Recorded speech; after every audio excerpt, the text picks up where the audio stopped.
So ngayon, inis na inis ka naman sa akin ngayon. Pumuputok na naman yung butsi mo sa galit sa akin sa comment section kasi ginawa ko naman pamaypay yung pera at sinayaw-sayawan ko pa yung pera. Hala, magalit ka kasi yun naman yung ugali mo. So ngayon mga kakutsbong, nandito tayo ngayon sa SM North sa The Block Center kasi pupunta tayo sa office at meron tayong newly activation or bagong nagsisimula sa ating negosyo. Bagong nagtitiwala sa atin at tayo ngayon pupunta na tayo sa ating office. At siyempre dito na ang daan natin dito sa SM North. Ay siyempre bago ang lahat, iihi muna tayo. Iihi natin yung mga nababasa nating negative na comment. Ibig sabihin yan yung mga negative thoughts na nababasa mo at nakikita mo. Parang alikabok lang yan, ipagpag mo lang or iihi mo lang yan. Kung napapansin mo ang alikabok pag dumapo sa katawan mo o sa damit mo, di ba pinagpag mo yung damit mo para mawala yung alikabok?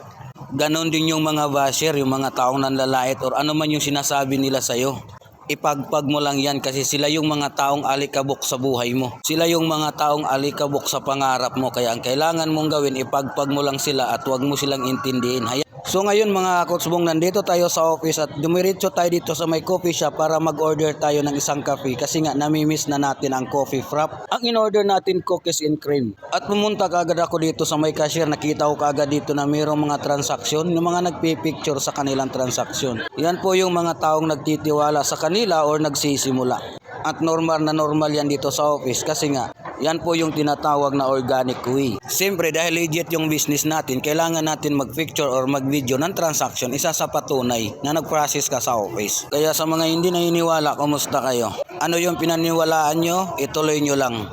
At siyempre hindi tayo magpapauli at ito naman yung sa atin, nakuha na natin to sa Palawan kanina. Hindi lang ako naka-video sa Palawan dahil maulan po kanina. Siyempre dahil nandito na tayo sa office, nabibidyohan na natin yan.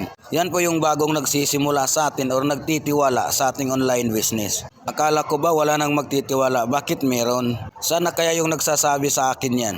At siyempre, binilang natin yan kasi dito sila inis na inis at buwisit na buwisit sa atin yung mga basher natin. Kasi ayaw nilang binibilangan sila ng pera kasi nga nayayabangan sila.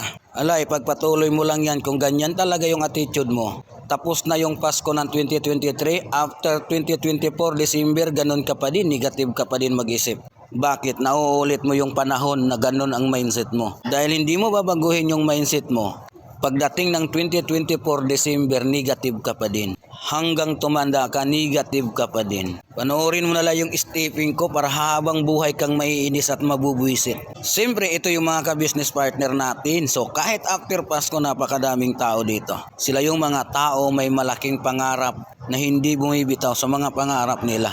At siyempre, kilala mo ba yung nakikita yung nakablo? Yan po si Coach Yoljen. Isa sa coach dito na kumikita ng malaki. Iba ka, ang gwapo mo. Dito tayo ngayon sa area na mayroong mga products dito na naka-display. So ngayon pupuntahan natin kasi maraming nagsasabi na hindi daw nila nakikita yung product sa video. Ayan na po yung mga products na sample nakalagay sa estante. Baka naman yan naman yung i-comment nyo, hindi nyo pa rin yan makikita.